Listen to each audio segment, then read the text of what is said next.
Even men at the top of their game find themselves wanting more from life.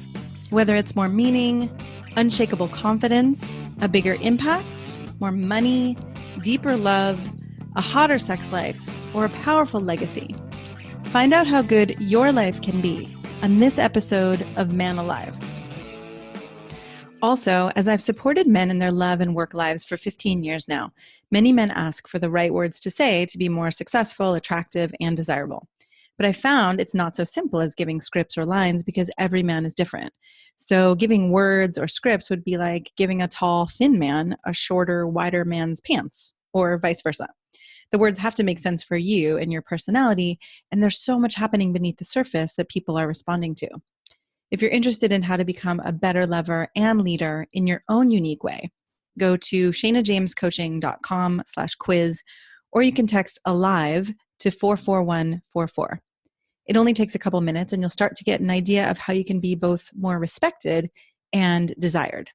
After you fill it out, we can schedule a time to review your quiz and talk about your specific challenges and desires. So again, go to either shanajamescoaching.com/quiz or text ALIVE to 44144. That's ALIVE to 44144. Enjoy this episode of Man Alive.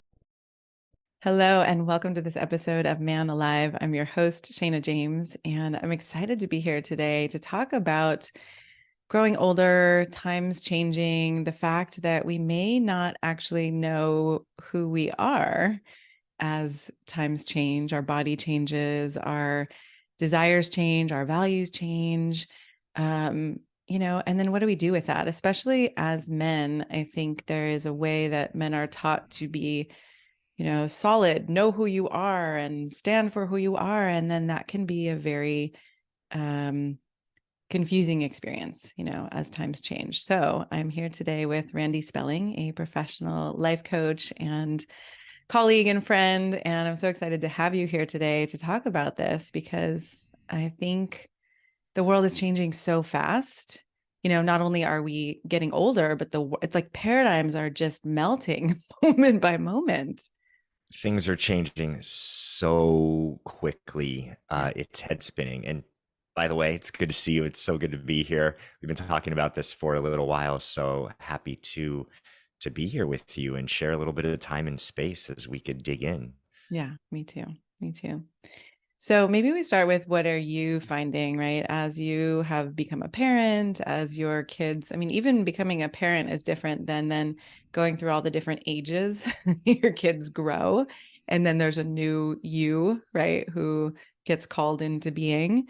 You're married, and that's again different from the first moment you get married to then decades later. And so what are you finding and who are you becoming? Simple questions, right? Just a morning coffee. Yeah.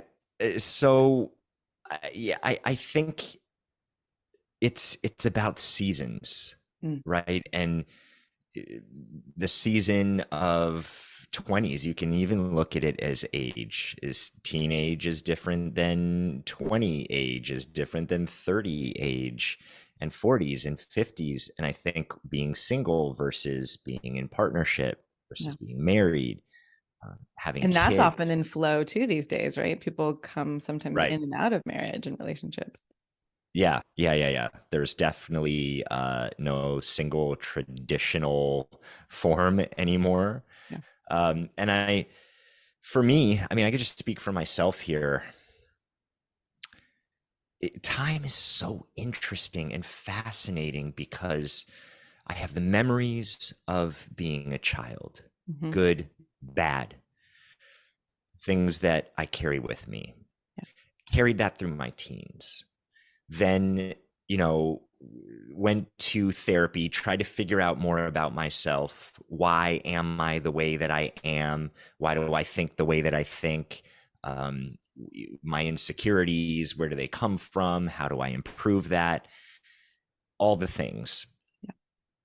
And then get married, have kids. And that season completely changed everything because it was no longer just about me, and it was no longer just about my story.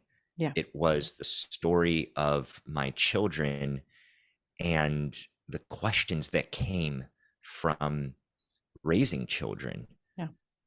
How do I want to celebrate this holiday, for instance? What is this holiday really about? I remember for Easter, my wife and I were talking about it for their first Easter. Okay, I think we're gonna hide eggs. Are we gonna give gifts? What are the gifts really for? Mm-hmm. Are we gonna do are we saying that this is from the Easter bunny? And why is there an Easter bunny?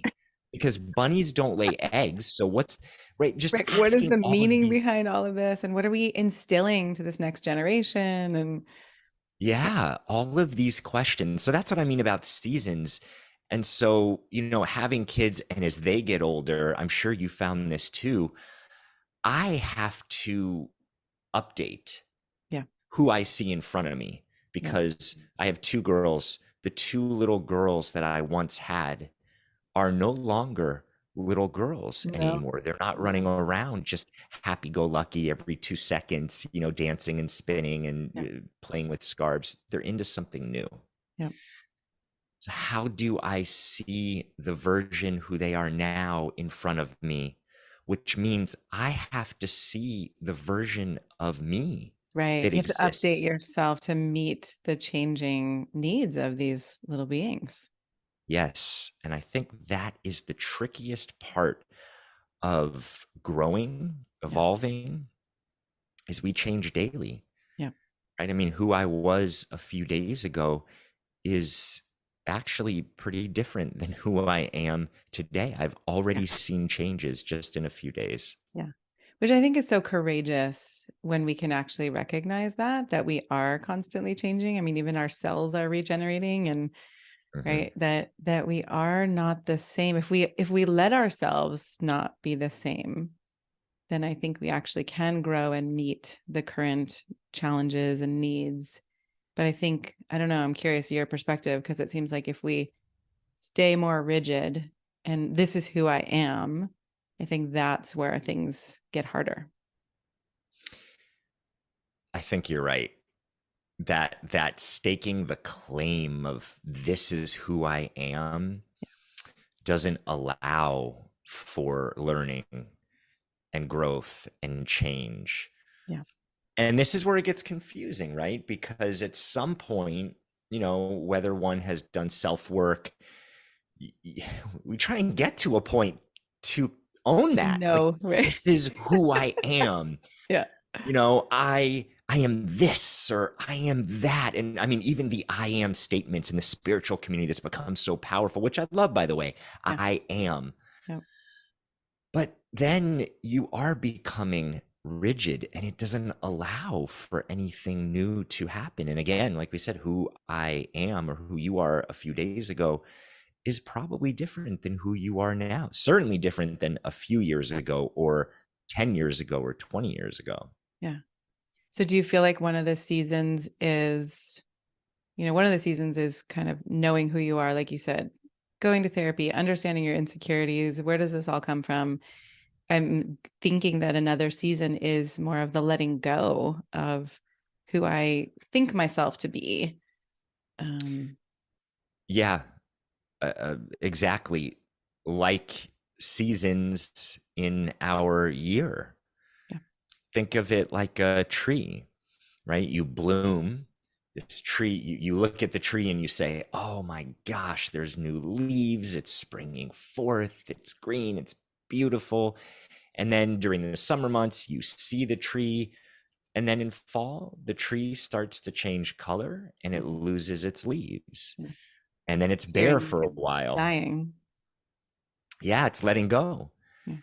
And there is a constant birth and rebirth that is happening. Like you said, cells are dying off and regenerating all the time. And we are too. But it can be scary.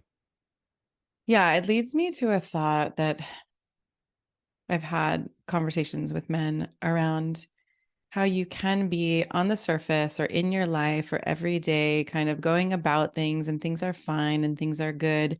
And yet somewhere deep inside, there can be that feeling of death or hopelessness, or is this all there is? And I think as it gets more complex as we get older, from what I'm seeing coaching men, like that becomes more prevalent and harder to ignore.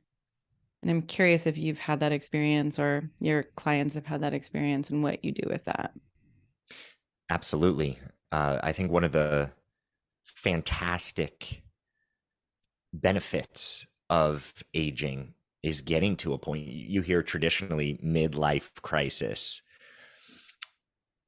That's a term that has gotten so coined. Really, what I think it is, it could be a midlife awakening. Yeah. It's the questions that you ask. Yeah. Right. I mean, this is why the podcast that I'm doing, Oldish, the idea is sort of this, like, it's not about the age, but it's about asking these questions, Yeah. right? Who am I? Where am I? Am I happy? Am I doing all that I can do? Do I have any dreams that are left? Have I become complacent? And Yeah. that's the time of life traditionally, right? I think the younger generation is asking these questions earlier. Mm-hmm. But really it's that time where you get to an age where you start looking at, you start to meet your mortality and you say, I only have a certain amount of time left. It's not infinite. I'm not indestructible. I can start to feel things shifting and changing in my body. I certainly see it from the outside. Yeah. How do I want to spend my time? What do I want to do? What's important? And that is a beautiful, wonderful time to go within and explore and, talk to a coach or, speak with a professional to really figure some of this stuff out, because that's when doors really open. Yeah. Yeah. So it's an opportunity, right? Instead of midlife crisis, I've heard so many funny ways of saying midlife breakthrough, midlife awakening, midlife opportunity. I think about the saying where sometimes something comes up and I'm like, oh, great, another fucking growth opportunity. Or, right. I love growing and I love the opportunities. And in some moments it's a lot. It's like really another one and another one and another one. But I do love that sense of, okay, it doesn't have to be a crisis. I think it's a crisis when we are in denial or when we're not really being honest, right? We're not being honest with ourselves or honest with the people around us. I agree with you. It's so funny. Like, oh, here's another opportunity. Let's wrap this in a bow and feel good about what's happening. But here's the thing too. Some people respond to crises. If you want to talk about how men are kind of portrayed, I don't think this is a blanket statement, but a lot of men, from what I see, hear, talk to, we are fixers. Like, we do want to just find a solution, right? Like, hey, what do we need to do? Like, instead of sitting in process for, weeks, what do I need to do? What do you need to do? How do I fix it? Right? A screw's loose. Let me go. Let me go fix that. Yeah. So I think crisis works for some people. Interesting. Because you hear the word crisis and you go, okay, I need to do something about this. Right. It inspires action. Yeah. For some people, crisis makes them freeze. It's overwhelming. And not every man is good in crisis. Yeah. So I think it helps to have these other ways of looking at it instead of feeling so out of control and feeling, oh, I'm really at a terrible point here. Those questions that come up are an opening for something new, but the new is scary because, Shayna, by way of asking those questions, you have to answer those questions. Yeah. And those answers are sometimes frightening. Shocking, is frightening, this the relationship? Disorienting, right? Is this the relationship that I want to be in? Yeah. How would it be if I was out of this and leaving my kids? It's the last thing that I want to do. And I don't want to switch to this co-parenting, but I'm really unhappy, right? These questions, my job, can I start over? I'm Right. unhappy doing what I'm doing, and it's time for something new, but I don't know what that is. I don't know how to go about it. I don't even know if I feel qualified. I don't know if I have the energy to do it. Yeah. And that part's scary. Yeah. I 100% agree. And when you look under the surface or under the hood and you see, oh my God, I'm not going to make it. I'm not going to make it to the next stoplight. Right. And I look at my parents, I think about my parents who are not introspective, and I see their suffering too, though, right? It's like, I think I've come to see that they're suffering either way. I mean, it's not easy either way. Mm-hmm. The Buddha said life is suffering. And at first, I think in my 20s, in that season, I was like, no, it's not. We can. And then, but I promised that I was never going to become a jaded older human. And now I fight with the jaded parts, or I acknowledge that there are some parts that are jaded, and I'm committed to not just sinking into that, but I also have to acknowledge that some of those darker parts are there. And I think that can be hard for men, especially too, especially if there's no community around or nobody you're talking to where that's normalized. Yeah. I, this is why men's groups have become so popular, is because men, just like women, need a place to process. Yeah. And they need a safe place to process. Yeah. And I'd be interested to know if you hear this a lot, but a lot of times in relationship, however that looks, if someone isn't good at processing, or they're a slow processor, they're just not as skilled at it. It's not a trained thing. It doesn't come naturally. Processing can feel very hard, and it can feel very vulnerable. And if that man who used to be a boy didn't feel safe to process, right, wasn't because their held and feelings got supported. shut down, Mm-hmm. right? Or they were told to just be tough, or just be a man, or stop crying. These are the messages that are given, and it becomes very confusing, because this is the coding that gets programmed in. And then we wonder why it's hard to be able to share emotion or be vulnerable. But you have to look at the original coding that got programmed in the first place. Totally.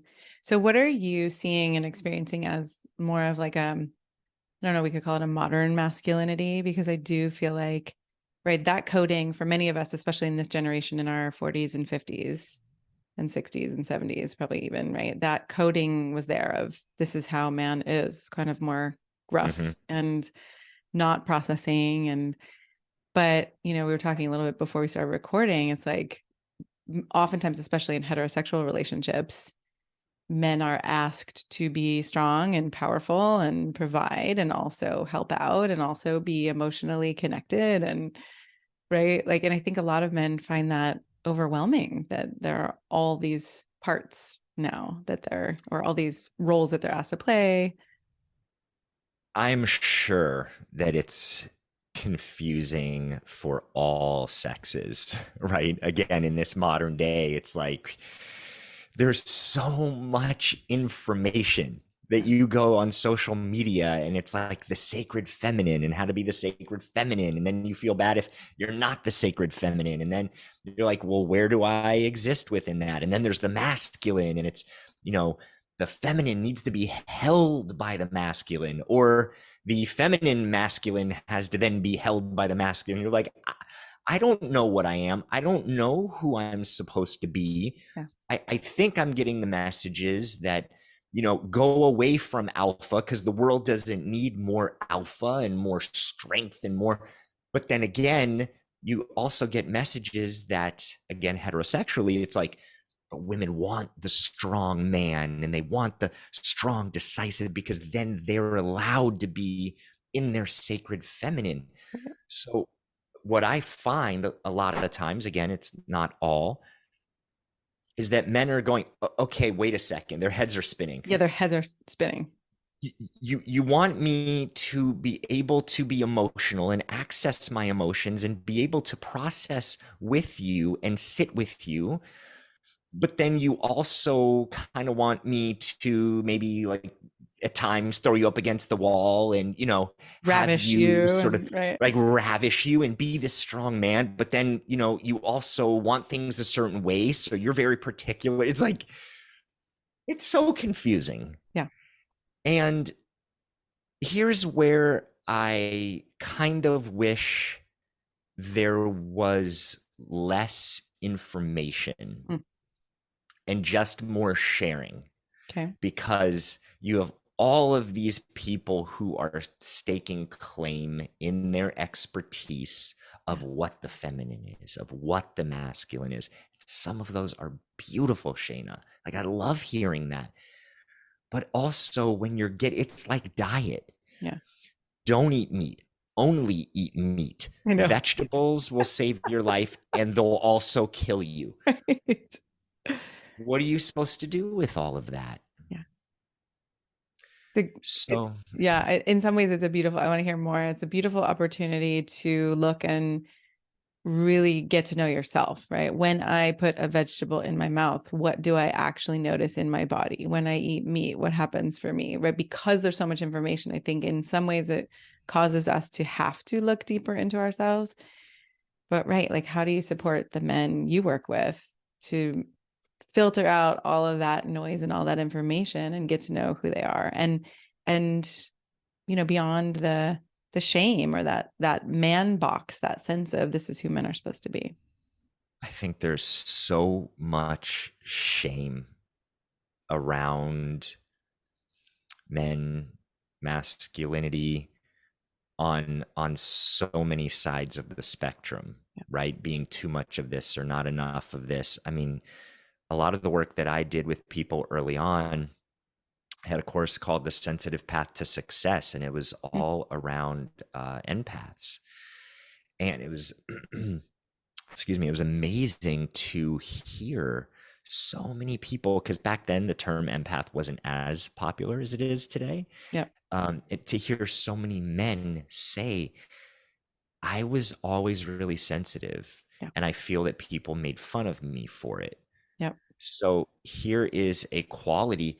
Like, I don't know about you, I want more sensitive men in the world. Oh I yeah. want more empathy in the world. Yeah. Women, men, any pronoun you want to Any throw people of out all there. genders, sensitivity, More. attunement, that capacity to Yes. feel others. And Yeah. What yeah. worries me are the people who don't have empathy, the people who don't have that wiring. Yeah.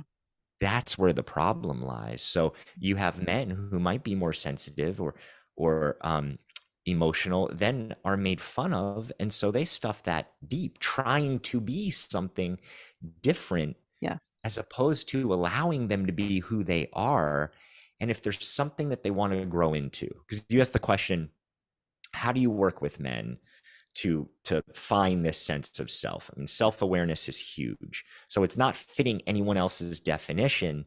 It's looking at, who do you most want to become? Because That's a great question. your role might not be the extreme alpha. And if you're comparing to someone who is the extreme alpha, but your work in the world, your mission is to do something totally in a different direction, you're swimming upstream and trying to become something that you're not even supposed to be. Right.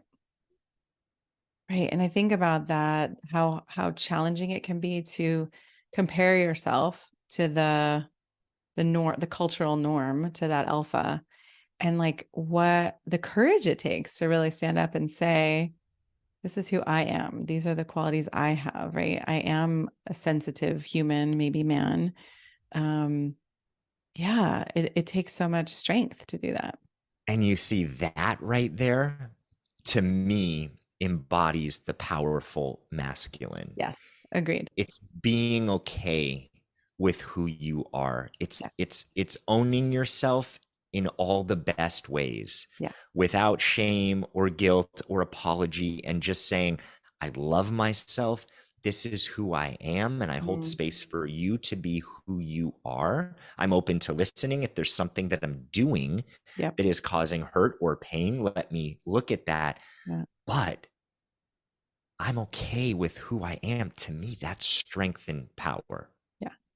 Yeah. And it feels like that middle path too, right? I don't have to, if someone brings something to me that was hurtful, I don't have to collapse into this shame spiral of, oh God, what's wrong with me? I'm bad, I'm wrong. And then don't have to defend either and prove, well, that's not who I am, and that's not me, and you're whatever overreacting, right? That middle place of, I actually know me, and I trust me, and approve of me, and then can meet the world without all of that tension.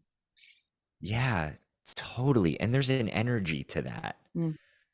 right? It's as you were talking and saying all that, what I was feeling is a real openness. It's not defensive. It's not armoring up. It's not, well, this is who I am, and if you don't like it, then you can fuck Right. off, Right. right? It's really a gentle, calm power of, hey, I'm okay with these parts of self. I've been through a lot. I've experienced hurt, pain, trauma. I'm sure you have experienced hurt, pain, trauma. And I'm open to bringing all of that to the table, but without shame or apology of who I am or how I am. Mm-hmm. Mm-hmm. And what do you find? I know in my life that makes intimacy possible, and that makes, whether it's in a friendship or in a romantic relationship, right? There's this depth of connection that makes possible, and also a kind of vitality Mm-hmm. of, being able to be alive or feel gratitude, feel joy. So I'm curious, like, what do you see, that makes possible for your clients or for you? I think anytime someone can love themselves more and accept themselves more, they are able to be more comfortable in social situations. Yeah. They're able to have less mental chatter in social situations. Now you look at intimate situations and relationships. I think the more you love yourself, the more okay you are with yourself, the easier it is to experience intimacy. And I don't just mean sexual, but I mean um, vulnerability and sharing with someone else, letting someone else in. Yeah.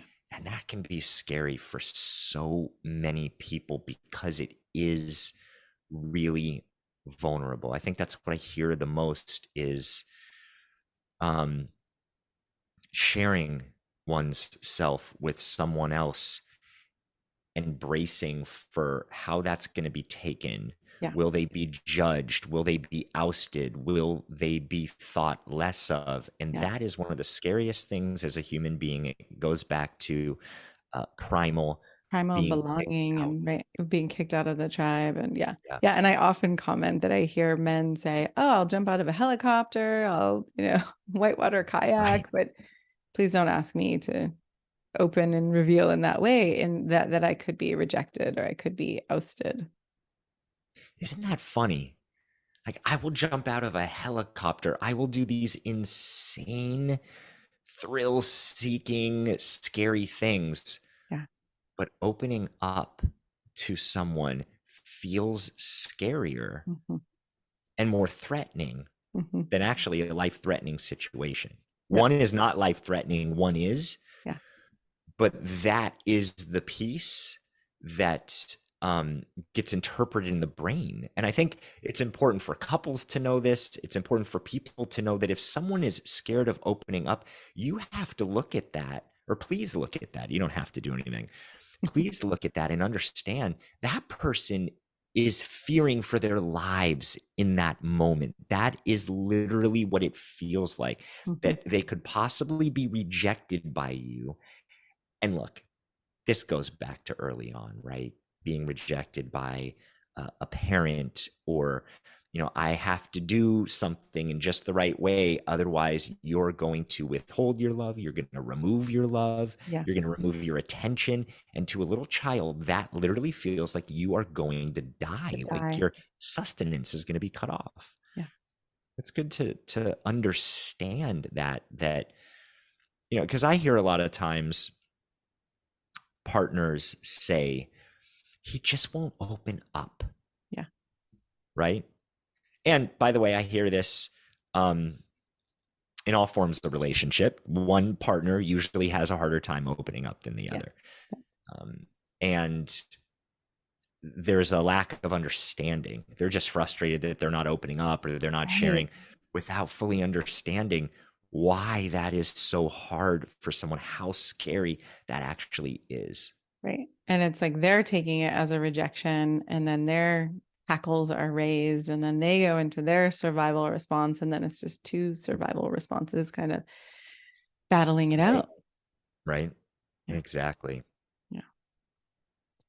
Okay. What have we not covered? I know we could probably talk about this for it's days. funny. I thought of something. Yeah. I think, I guess we're going to go there, but okay. I think sexually too. Yeah.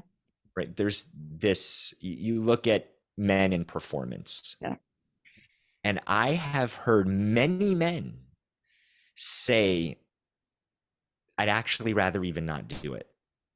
I would rather not have sex. I would rather not have sex if I feel that I'm going to be rejected, not please, or be inadequate in some way. If I can't get, the hardest erection I possibly could, or I'm worried about that, or I'm worried that I'm not going to last as long.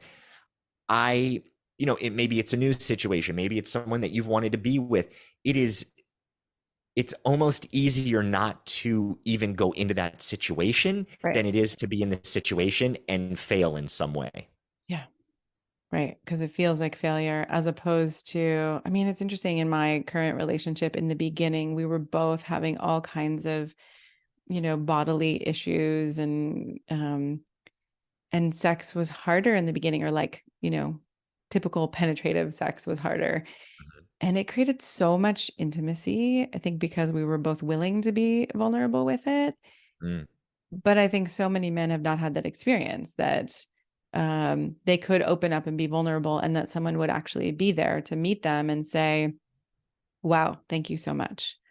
I feel closer to you. Okay, let's work this out together. Let's explore this together. Right. And it just reminds me of how shallow our society can be, that it's so much about getting off, and right, like just that physical pleasure versus all the other things. I mean, in my book, Honest Sex, I wrote about 4-dimensional sex versus 1-dimensional sex, right? The one-dimensional being like 4-dimensional sex. 4-dimensional sex is not only the physical one dimension, but you've got the physical, the emotional, the energetic, the relational, right? All of those happening at the same time. You're aware of your own experience. You're also aware of your partner's experience. They get to merge, right? That's like all of these dimensions that make sex so much beyond the physical.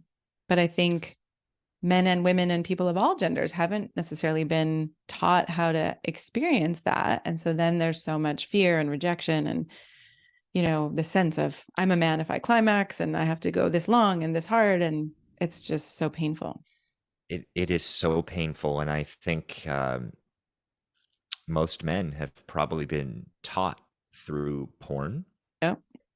And then it gets reinforced when they hear women or other men talking about size. Then there's comparison. Yeah. Then, there's some ridicule that if it's not a certain size, or it's not a certain length of time that you perform for, and then they have this idea or ideal of what it should be.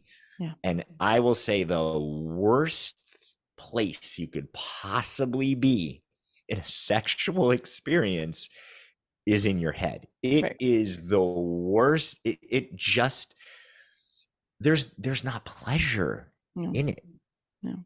It takes away the pleasure, and it takes away the intimacy. And I wish that more people could hear your message, please, everyone, read your book. What is it? Honest Sex? Honest sex, yeah. Because fourth dimensional sex is, I think, where it's at, right? You have all these different bodies, the emotional, the physical, the energetic.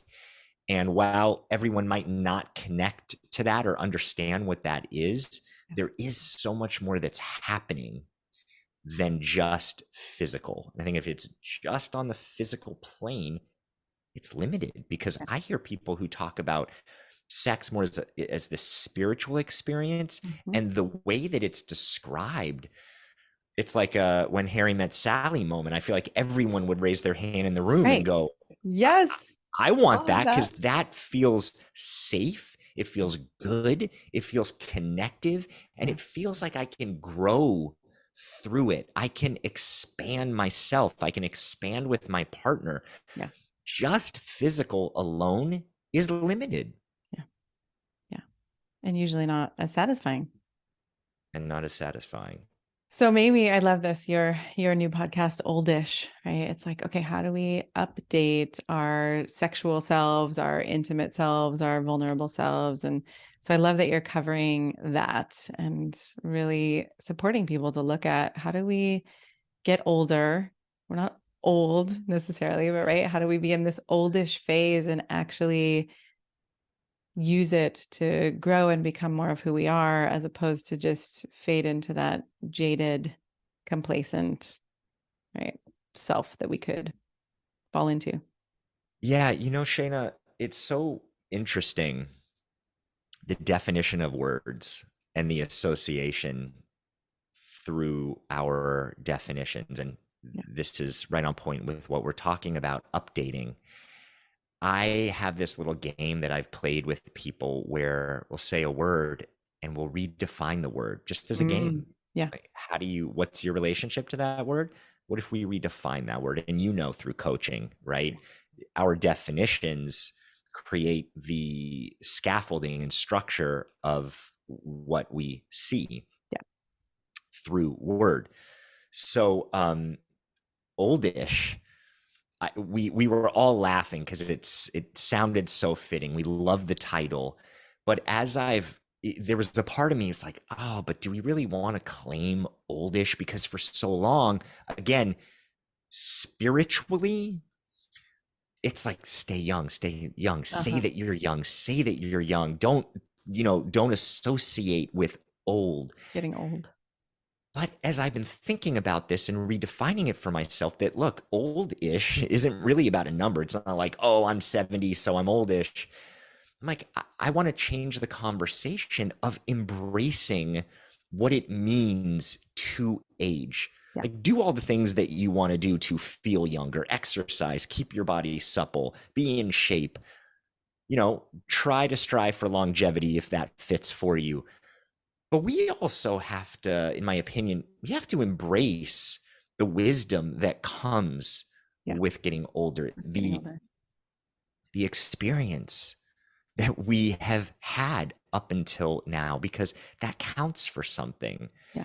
And so I just think sort of redefining the word older or old or oldish, like, what do you want that to mean? Because oldish could be your golden age. Totally. This could be what you've been waiting for to grow into. Like, I'm getting oldish in the way that is so beautiful for you, of you're stepping into yourself, you're stepping into a newer version of yourself, you're upgrading yourself. You are exploring yourself emotionally, mentally, sexually. You're asking these questions. Yeah. And I think that is a fun thing to play with. I love redefining what it means. Yeah. Yeah. Awesome.